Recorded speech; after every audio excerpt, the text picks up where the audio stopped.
اب میں آپ کو ایک حدیث سنانے چلا ہوں جس میں ایک عجیب نقشہ سامنے آتا ہے کہ یہ مہدی جب ظاہر ہوں گے تو کس طور سے ظاہر ہوں گے، ان کے ظہور کی کیفیت کیا ہوگی، کیف یظہر۔ یہ روایت ہے حضرت ام سلمہ سے رضی اللہ تعالی عنہا، حضور کی زوجہ محترمہ ہیں، فرماتی ہیں ام سلمہ عن النبی صلی اللہ علیہ وسلم قال یکون اختلاف عند موت خلیفۃ، موت خلیفۃ، حضور نے فرمایا ایک خلیفہ کی موت پر اختلاف واقع ہو جائے گا، خانہ جنگی ہو جائے گی۔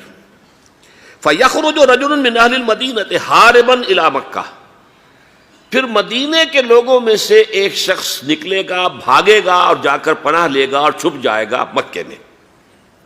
فَيَأْتِيهِ نَاسٌ مِّنْ أَهْلِ مکہ، پھر اس کے پاس آئیں گے اہل مکہ، مکہ کے لوگ، فَيُخْرِجُونَهُ، اور اسے نکالیں گے، جہاں وہ چھپے ہوئے ہوں گے وہاں سے نکالیں گے۔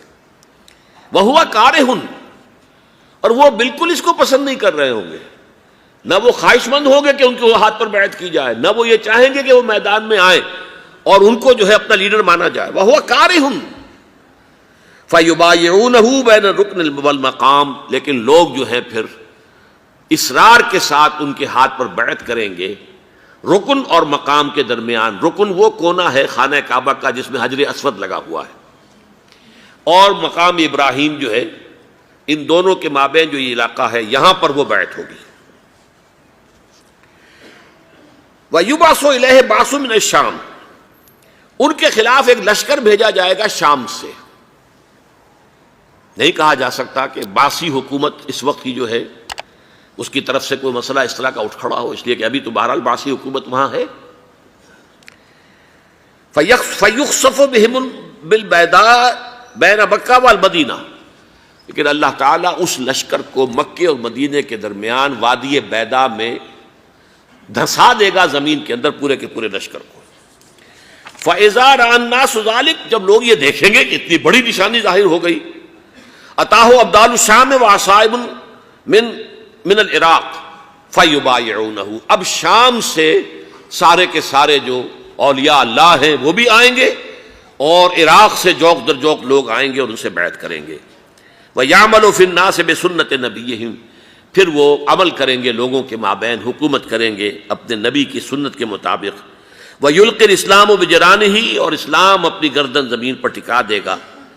وَالْأَرْضِ فِي الْأَرْضِ، زمین میں۔ فَيَلْبَسُ 7 سنین، پھر وہ 7 برس تک حکمران رہیں گے۔ ثم یتوفیٰ، پھر ان کا انتقال ہوگا۔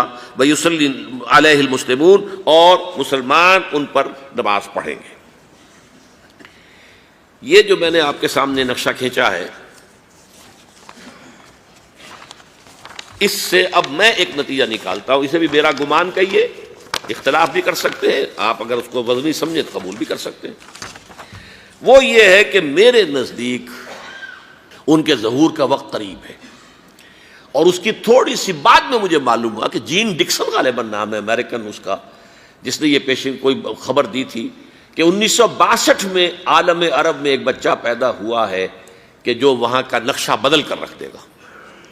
یہ جین ڈکسن کی غالباً پیشن گوئی ہے۔ بہرحال مجھے اس کی پیشن گوئی سے کوئی دلچسپی نہیں ہے، میں تو جو احوال دیکھ رہا ہوں، یعنی اسرائیل کا قائم ہو جانا، اور اس کے بعد اب یروشلم کا مسلمانوں کے ہاتھوں سے نکل جانا، اور اب گویا کہ وہ الملحمۃ العظمیٰ جو ہے تلی کھڑی ہے، کسی بھی وقت جو ہے یہ جو ہے وہ لاوا پھٹ سکتا ہے، آتش فشاں پھٹ سکتا ہے۔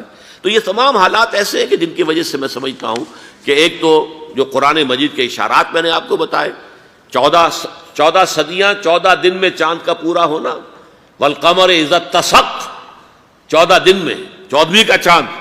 اسی طرح اب یہ 14 صدیوں کے بعد یہ صدی جو 15ویں صدی ہے، یہ در حقیقت ظہور امام مہدی کی صدی ہے۔